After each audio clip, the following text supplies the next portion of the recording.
Welcome to Inside the Arena, your source for everything off the ice, off the court, and outside the field of play.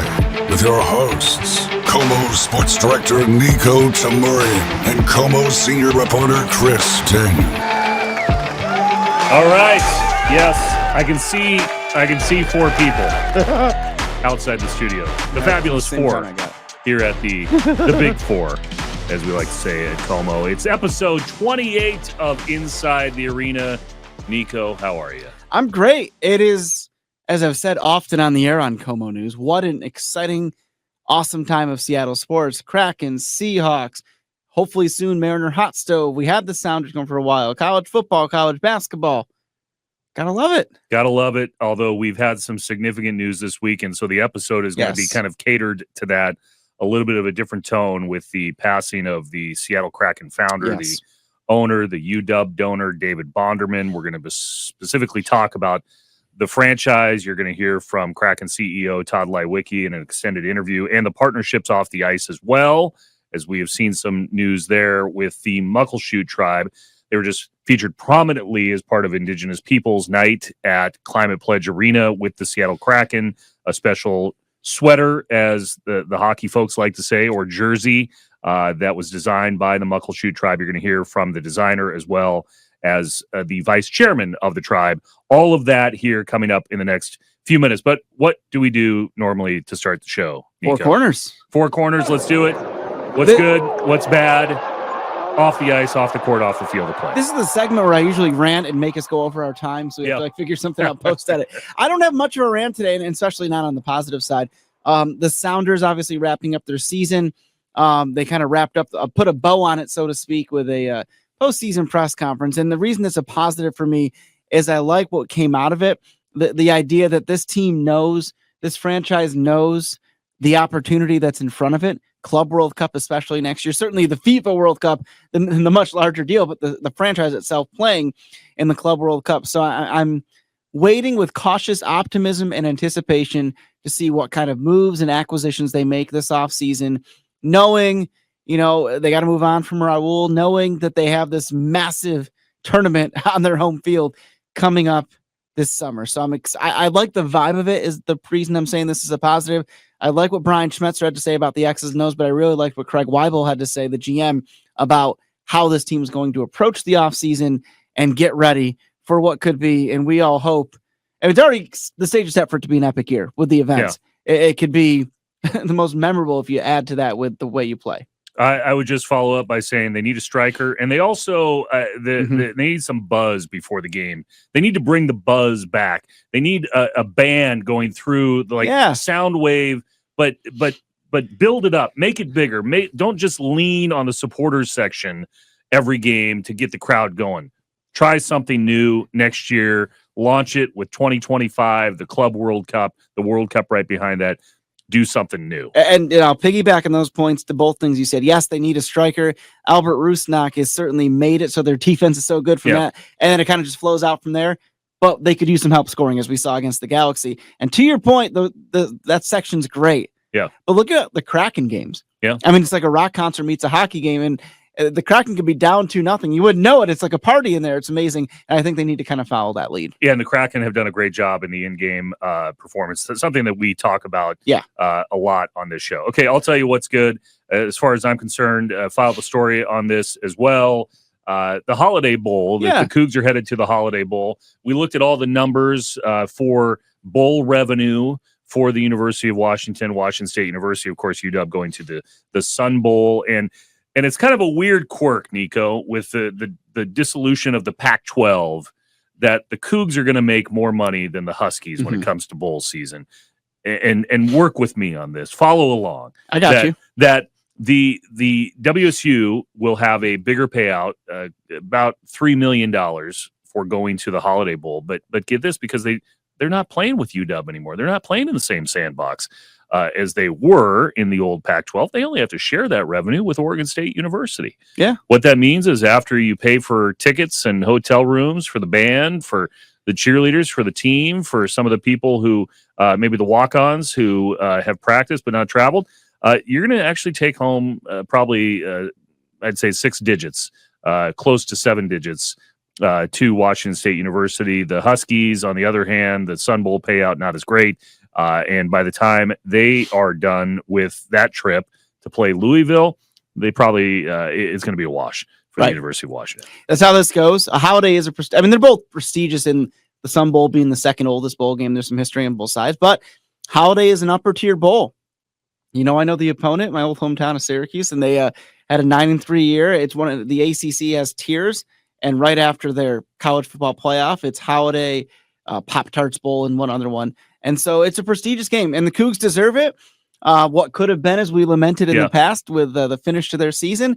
But you know what? You have a chance to end it a good way against a nationally ranked team, and I'm excited to see how that game plays out. So what don't you like? You're such a positive guy. It's hard. It's hard sometimes to think Niko's not happy about something. But I'm not happy about my backhand in pickleball right now. But producer Bill's teaching me how to play. I've only been playing for a little while, but I'm getting there. No, I'm going to piggyback on the college college football thing, and nothing to do with WSU in this scenario, but. Overall, I like this 12-team playoff. I think it expands it. I love that Boise State's in there. The only thing I don't like is the seeding of it. From a standpoint, they gave the highest 4 conference champions, so to speak, the bye. And what that sets up is Oregon, far and away the best team in college football so far this year. They should be rewarded with the traditional, 1 seed scenario. Like in college basketball, you think they play the 8 or the 9 seed, something like that. Suddenly, Oregon's road to the championship is either Clemson or Texas, and like all these other schools that are where you could argue some of the lower seeds probably have an easier road. Again, on paper, these things got to play out. So overall, I'll be positive. I like this 12-team playoff, but my negative about it is in all of this reworking of it, nobody thought, oh, that's a little weird. Yeah. Nobody thought about the details, and I'm sure somebody did, but not far enough. Yeah. And like you did all this change and you left out that detail. Come on. Well, I will say that it really is interesting that you have Arizona State and Oregon and future Pac-12 member Boise State. Yeah. The West is represented in this, and there is good football. Yes, and you think about it this way. Well, okay, I love that conference champions have the access, but think about it in the basketball tournament perspective. Yes, a conference champion can still be a 16 or a 15 seed, right? You don't have to be a top seed just because you won your league, right? And I think they should follow suit in that sort of way. I'll just be quick on what I'm not liking this week. It's the transfer portal. This is just getting silly, and the fact that 15 to 20 to 25 guys are just bouncing around looking for the best contract they get. And for all of those who have talked about student athletes in the past, they certainly in the NCAA right now forgot about the student part. It's all about athletes getting paid, and yes, they should be paid, but this is the idea that they can move year to year really is putting the focus more on athletics and minor league football versus anything with the academics. That's what it is. It's minor league football, and it doesn't have to be overregulated. Just put some rules in place to make it somewhat less chaotic. Yes. Okay. Speaking of something that's not very chaotic right now, it's the Supersonics. The story of the return of the Supersonics. There's a quick air horn. We'll be quick on this. Really, in terms of developments within the NBA, the Athletic reporting that the NBA and FIBA, we're talking about European basketball, serious conversation about a new European league. According to the FIBA Secretary General, this is by Joe Varden of the Athletic. You can read it in the Athletic behind the paywall. Adam Silver apparently has been talking with the Secretary General there about some sort of business model where they could, the NBA would govern a European league. He is going to be in front of European and American media next month when the NBA holds a couple of exhibition games. And there has been, Adam Silver has said in the past that they are interested in expanding in some capacity through Europe. There is speculation, according to Varden, that in European circles, at least some of the permanent member teams right now in the EuroLeague, Real Madrid, FC Barcelona, and others, are considering allowing their licenses to expire with the EuroLeague, potentially jumping into this new NBA venture. Well, you think about it, guys. They want to make money. They go overseas. And why not have the NBA kind of oversee that, almost have it be a feeder like the G League? Just a little more money involved there. So we continue to wait on the Sonics, but as we said off the top, we're going to talk a lot about the Kraken. And I, as you know, Niko, I've covered that story about the arena and the NHL and bringing back the Sonics for a long time. I had a chance to meet David Bonderman several years ago as the story was ramping up, and he passed away this week at the age of 82. As I have told people, his story is the Seattle arena, the Seattle Kraken are just a part of it. He has been a huge UW donor with a fellowship program at the University of Washington. Almost 300 students have benefited from, and he has raised a lot of money for the University of Washington. He is a UW grad, but in recent memory, he is known for the Kraken. He's known for being a major investor in what is now Climate Pledge Arena. Tod Leiweke is the CEO of the Kraken, and I had a chance to ask him about Bonderman's legacy in Seattle. Here's what he had to say. Todd, how'd you hear the news this morning? Oh, by way of a text message, but we had seen this coming for some number of days, and it's nonetheless startling when it finally happens. The finality of it sets in, and a few tears rolled down my cheeks, but I've composed myself, and onward we go.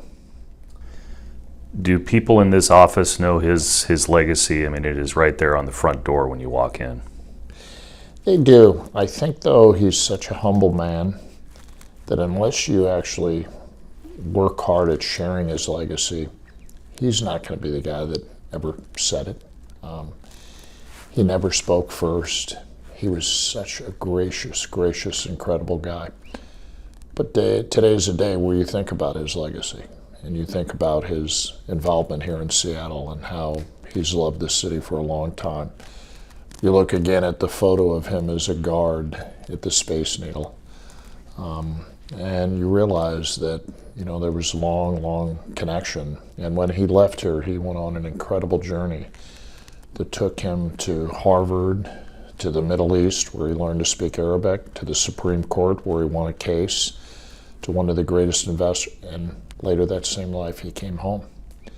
And he came back to the city, and he has forever impacted this city. And our best days are in front of us, in part because of David Bonderman's belief in this town and the fans. Why do you think he wanted to invest in Seattle during that period of time? That's 7-8 years ago now, but there was a question about the future of sports in this town and the future of the Seattle Center, and he decided to invest in this city. Why do you think he invested in this city? Well, in many ways, it was a perfect David Bonderman move. Courage. He always went places where others didn't go, and that was the situation here. And yes, it required courage, but it required conviction of that courage. And he had conviction that this city deserved a world-class arena, deserved an NHL team, and deserved potentially a future home for the NBA. And those principles were at play every day here. His believing that this was right for the city and his conviction lives in this organization and always will. And he invested at his alma mater, too, at the University of Washington. I mean, this was not just a Kraken and Climate Pledge thing for him. He was investing in the campus that he loved as well. He did. He chaired the finance committee, which is a big job. It's a massive institution and arguably our greatest institution. But he also gave back. A defining moment in his life was he got a scholarship in his final year at Harvard, where he traveled to the Middle East, studied law there, learned to speak Arabic. He brought that same conviction, that same program back to the University of Washington, and 300 students over the course of his laying out that grant have now had the ability to travel and have those same kinds of moments in their life. And, the movie It's a Wonderful Life talks about what if he hadn't been there. And I thought about that this morning. What if David Bonderman hadn't been here? How different all this would be. Would our arena situation have ever been solved? Would the Kraken have ever come? Would there ever have been an I in the logo, which was entirely his? We had world-class designers, and it took David Bonderman standing up at a meeting saying, try an I right there, that gave life to this brand. I've been composed all day. I feel myself getting emotional. An amazing guy, and it was a privilege to serve for him. this was a pitch back in 2016, 2017 that was a big ask of anybody. And at the time, I know your brother was like, hey, David Bonderman, if he's on board, that means this is real. Why did him being a part of this project and also wanting to invest in the Kraken, why did that make this all real for this city? Well, Jerry Bruckheimer said the Wayne Gretzky of investors, and it's true. He was renowned worldwide, not just here in the United States, worldwide for being somebody that could see things happen before they happen. Having an incredible intuition about investments, seeing companies and the ability to prosper when others had given up. Continental Airlines declared bankruptcy twice until he stepped in. And there was an amazing story of his first flight. He sat in coach, they gave him a meal, he wasn't very happy with it. He asked the flight attendant for a second meal. She had to check with the pilot, and she said, there's some guy named Bonderman back here who says he now owns the airline. He said, give him another meal. He put it in a FedEx box, sent it to the CEO of Continental, and said this simply isn't good enough. And that existed every day with David Bonderman, an incredibly bright, thoughtful guy, but very pragmatic, and always thinking about the fans, the consumer, how this impacted the world. And that's why he had so much unbelievable success. You just mentioned the eye, which is right over your head. And I don't think, you and I both know this story, but I don't think a lot of people know this story about how that eye came to be after a meeting with David Bonderman. Can you explain that? Well, you know, we had a challenge in that we couldn't really do focus groups. We couldn't test concepts. So we had to do some of this by intuition. And we were hearing from fans all the time. And he was always asking fans, what do you think the name should be?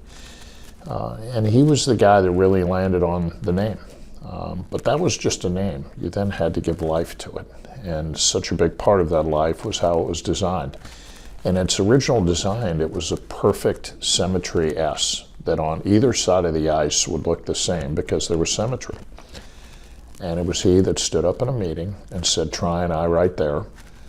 I remember sort of thinking to myself, oh my gosh, this is going to elongate what's already been a long process. But he said it with conviction. They came back the next day, and that was the day the brand was born. And it was a moment I'll never forget, but it was consistent with how the man lived. Spoke last, but his words were always the wisest in the room. And look what happened. And we didn't even talk about this redevelopment of Northgate and how that's all interconnected. I mean, we're not just talking about Seattle Center and the University of Washington. We're talking about multiple parts of the city. It is, and I think if we'd put a traditional business plan together, most would have said, let's just take an existing rink and add on to the back parking lot and we'll be fine. He encouraged us at every turn to dream, and we dreamt about what could be. And, you know, this business plan could have been, you know, torn up 7 ways to Sunday because there was no history. There wasn't one sheet of ice in the city of Seattle. He not only built one sheet, he built 3 sheets and turned this into one of the greatest ice complexes really in the country. And that's how he lived his life. But when he got here, this was different because this was going to be a legacy. And I contend that one of the greatest things he's given the city and certainly given this organization was the involvement of his daughter, Samantha. And she has proven to be a great owner. She's spent years now learning our business and getting up to speed, and she was a co-owner with Mondo. Today she becomes our governor.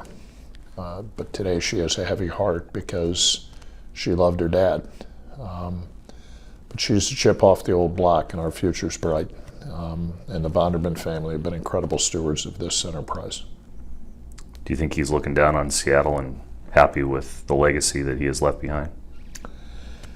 I think the world is a much better place on his departure than when he met it.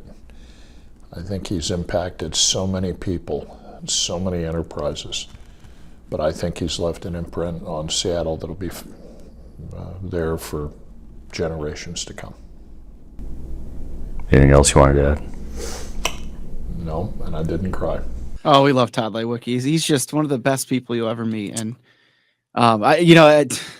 you hear what he has to say about David, and you get emotional, but you also, like, I was feeling emotion for our great friend Todd. He's just what him and the Bonderman family are going through right now. It's difficult, and you reflect on the impact in our community. It's special. Todd said it perfectly. I think that there are people who are at the Kraken community Iceplex in the front office who are really hitting. This is hitting them hard. People who have been there since the start, and we talked about this on KOMO, but it's tough to encapsulate everything that he has been involved with over time. An early investor that you heard about, Continental Airlines, Spotify, Airbnb. I don't want to give away the line in the Netflix show Super Pumped: The Battle for Uber. David Bonderman is a character in that show. He's represented in that show. There's a funny line if you want to watch it. And looking back on everything over the last several years, there was a story I was telling this week about when this Seattle group first came forward, and it was like, okay, it's going to be David Bonderman, Jerry Bruckheimer, and Tim Leiweke. And they did a series of interviews, and you're thinking walking into that, Jerry Bruckheimer, Mr. Hollywood, he's going to be all like explosions going off in the back. No, he was very low key, Bruckheimer, and David Bonderman, bright as a whip, had all the answers, knew all the finances, had clearly thought through this, was the brains of the operation, if you want to say that, for getting this project, a multi-million-dollar project, a $1.2 billion arena, and a team now that is transitioning really into a new phase that we've talked about here on the show. Without question. And one of the things that has always struck me about the Kraken, and you certainly see that it was David Bonderman's influence and dream that it would be this way, is how much they do in our community. In so many ways. I mean, we could list them all. We'd probably take a whole episode doing that. Yeah. I don't think I've seen a franchise. Listen, every franchise does stuff in the community, but I don't know that they do it to the extent the Kraken does. In fact, I'm sure they don't, because at every turn, elementary schools, different communities in our region, it's the Kraken there reaching out. And no doubt, that's the influence of David Bonderman moving forward. He had given a lot of money to environmental causes too in the past. World Wildlife Fund, one to be named as well. And we have seen from the start that the Kraken, especially through the One Roof Foundation, have really tried to put philanthropy up front. They have tried to bring in multiple communities in Seattle that perhaps were not represented in sports in the past. One of the groups that was represented at Indigenous Peoples Night is one of their prime sponsors. We hear them after a power play, the Muckleshoot power play. The Muckleshoot Tribe has been involved from the start with the Kraken. And part of Indigenous Peoples Night, they had a special jersey that was actually raffled off to raise money for a foundation that the Muckleshoot Tribe have been raising money for years now. Had a chance to sit down with Keith Stevenson and Donny Stevenson with the tribe about that jersey and about the connection that the Muckleshoot have tried to build with the Kraken. For the tribe, there is an existing partnership with the Seattle Kraken. How did the tribe and the Kraken come together, first of all? So that's well, I guess not that long of a story. To answer it in a direct way, pretty organically. I think that as a part of at that time, it wasn't even the Kraken, it was the Seattle hockey team. As a part of their organizational development, they were just reaching out, I think, to important local bodies, people, establishments, governments in our case. And so we came together through some sort of formal meetings and discussion, sort of just getting to know one another. And the relationship, I think, just progressed. And we found that we had a lot of similar values, that we saw the world in really similar ways. And that I think that ultimately developed into that there were some aligned interests, business included. And so, kind of long story short, I think, it's classic tale. We met, we fell in love, and the rest is sort of history. So it's been a great opportunity to work with an organization, new, exciting, energetic. They have the heart and the pulse of the city of Seattle, and that's who we are and what we're about. And so the tribe and the Kraken today seems to just make a heck of a lot of sense. But really, it came from just good old-fashioned sort of sitting down, spending time, and getting to know one another. And in terms of jerseys or sweaters, it starts with a patch, and now we have a full sweater right in front of us. How does this start? How do you start designing a sweater for this Indigenous Peoples Night with the Seattle Kraken? The one that's sitting right there. How'd you come up with the design? I sat down and started drawing until I liked something. What's the when we look at the seal there with the Kraken logo in the middle? What can you tell me about the seal as we see it here on what is an orange and blue sweater? Not the typical colors. The typical colors are represented in the design itself, but the orange itself is for Orange Shirt Day, No Child Left Behind, which when I was in first contact with the Kraken to design it, and that came up, and they said, well, it's got to be orange. And I was like, well, why does it have to be orange? And they mentioned that, and I said, well, that's kind of a big deal. That's kind of important because that does hit very close to home with our family, especially. That's not my story to tell, but it is something that is very personal to us. And then I wanted to represent our area and our tribe through a beautiful Salish piece, which if you're in Seattle, you see a lot of Indigenous art, and a lot of it is not Salish. It's more northern form line represented, and there has been a surge in Salish over the past couple decades, which is really exciting, and especially for me because I love this art, and so I want to do something that was beautiful and represented a piece of my culture and myself. So one thing about Salish art is there's always something personal put into it, and it's for you, and I don't know, there's a lot of detail there. So I think sort of tied into what my brother is talking about there. The simplicity of our design in the Salish system is really a part of its beauty. As Muckleshoot people, as Indigenous people in this region, we don't have a written form of language.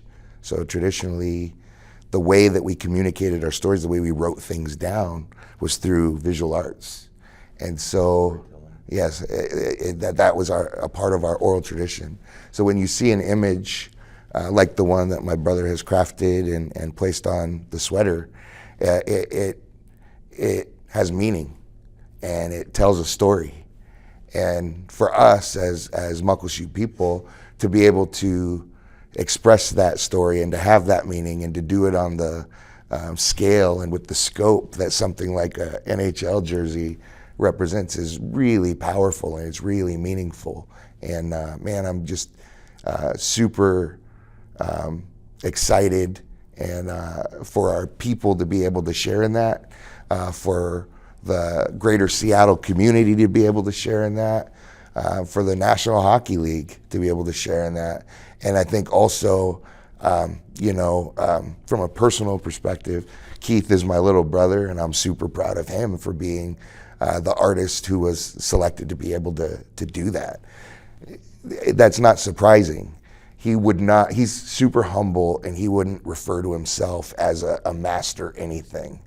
But I think there are a lot of people who look at the work that he does, carving, design, foraging, and they would consider his work at that level. And so part of reaching sort of that skill level, part of sort of climbing to that level of ability is humility. And so he won't say it, So I'm happy to be able to sit here and say it for him, that he is an amazing artist.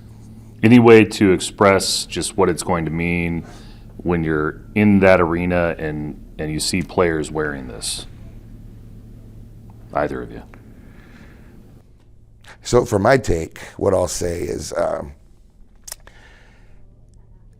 professional sports attract attention and attracts eyes like virtually no other thing in this country. And so it's not often that we as Indigenous people feel directly represented within traditional Western culture on a regular basis. So when we have an opportunity, a night like Indigenous Peoples Night at Climate Pledge Arena with the Seattle Kraken, where you have thousands of people within the arena, and then who knows, hundreds of thousands, million people watching on TV or digital formats, to know that you're at the precipice of that level of focus and that much attention is meaningful. It's meaningful to our people, it's meaningful to our culture that we're represented in that way, and that presence is a meaningful part of the vibrant life of this city, because that's who we are, that's who we've always been. That the city exists because of our people, that we literally have lived here for hundreds of generations and thousands of years. And so, but we're not stuck back hundreds of generations and thousands of years. We're still here, and our culture is living, and it's vibrant, and it's thriving. And when you see the players wear a jersey with our logo, a jersey with our artwork, it's a bold and meaningful statement to exactly that end, that we're still here, we're still a meaningful part of this region, and we're incredibly proud of who we are as a people and as a culture. Keith, any way to say that you designed this? You're going to see players wearing this, and people in the stands too. I was going to say, ditto, exciting. That was it. How long did it take you to work on this, given the Salish design, the history, and trying to make it unique for Muckleshoot? Yeah, I don't think it was too long. It was a little bit of back and forth between myself and the Kraken organization, but it went pretty smoothly, so it was not too hard. Well, and it's a cool thing too, because it's also going to be a fundraiser, right, for the Potlatch Fund. Yes. What can either of you say about the Potlatch Fund and why that is important? I'm so excited when I get to do work like this and it goes to charity, because that makes me feel good, especially when it goes to youth. Makes me proud to have my younger brother act as a catalyst for service work of that nature. From a broader perspective, I think it just speaks directly to who we are as a people. That, when you talk about the tribe and you talk about Muckleshoot, our core values are an important thing to kind of acknowledge, and it's interesting because the way we define wealth traditionally has nothing to do with what you can amass or the money you have in the bank or the stores you have in your freezer. For us, the traditional value of wealth is how well you're able to provide for others. And so whenever we have an opportunity to engage in relationship, partnerships, activities where we're giving back and where we're providing for others, that's when we're at our best, because that's who we really are. And so Traditionally, that's what a potlatch was, sharing. Super excited, super proud of both Keith and of the tribe, I think overall, that we're a catalyst for serving. Was this anything that you had in mind a few years ago when you formed this partnership with the Kraken, that it would lead to not only the patch a sweater for Indigenous Peoples Nights, and then also raising money for the Potlatch Fund. Was that part of the thought process when you started this a few years ago? 100%.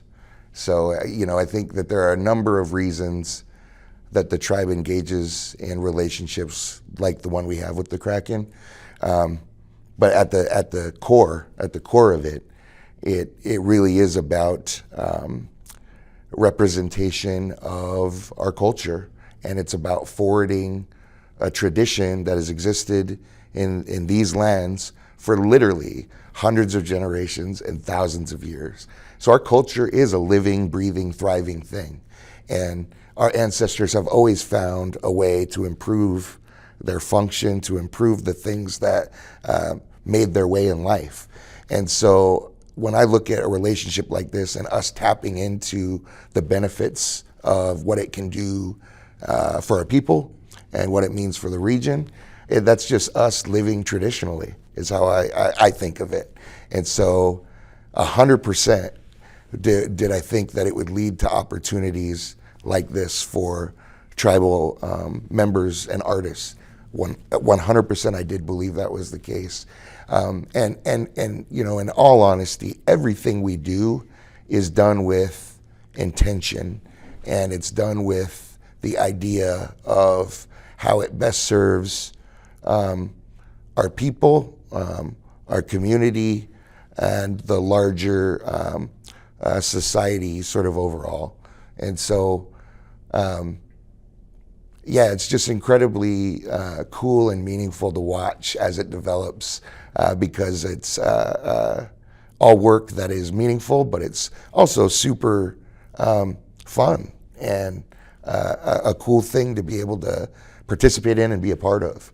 And so on all kinds of levels, it's really satisfying to see that progression.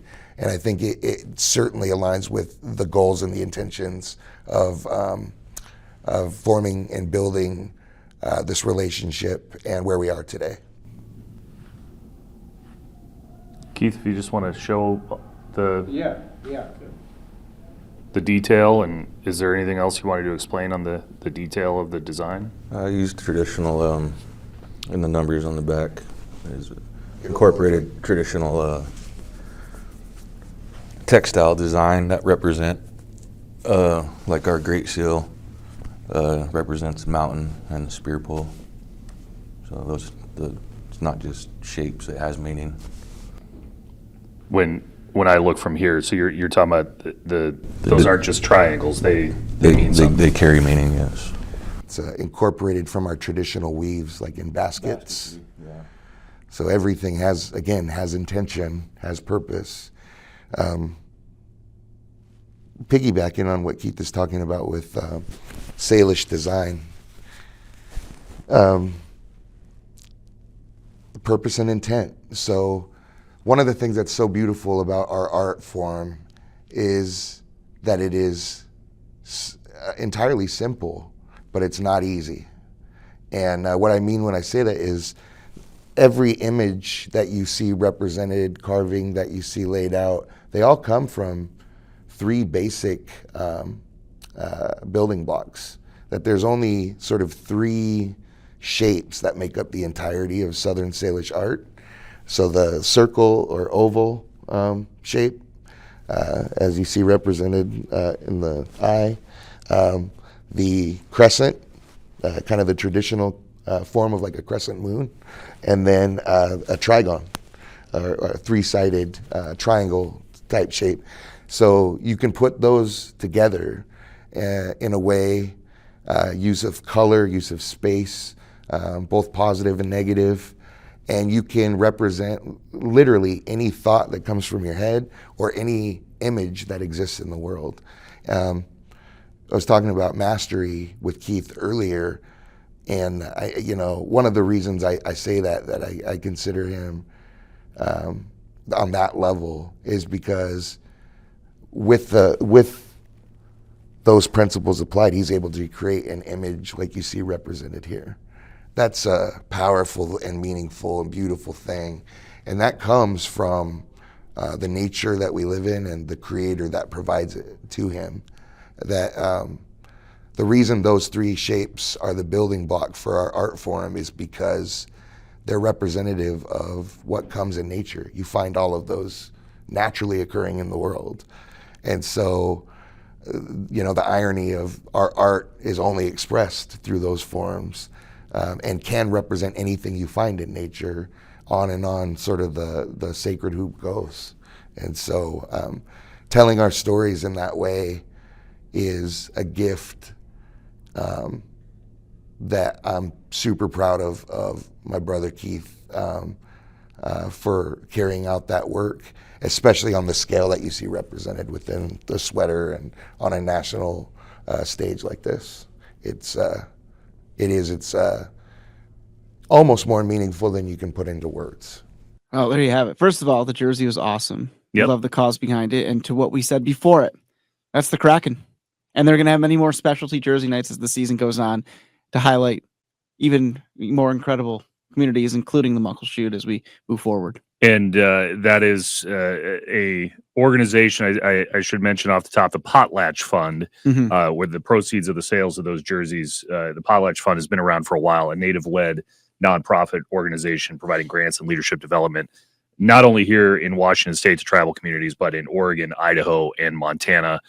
That is what this show is about, highlighting philanthropy, highlighting what is going on off the ice, off the court, off the field of play.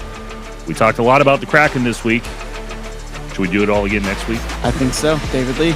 You've been listening to Inside the Arena with Niko and Chris. Please subscribe on your favorite platform. Until next time.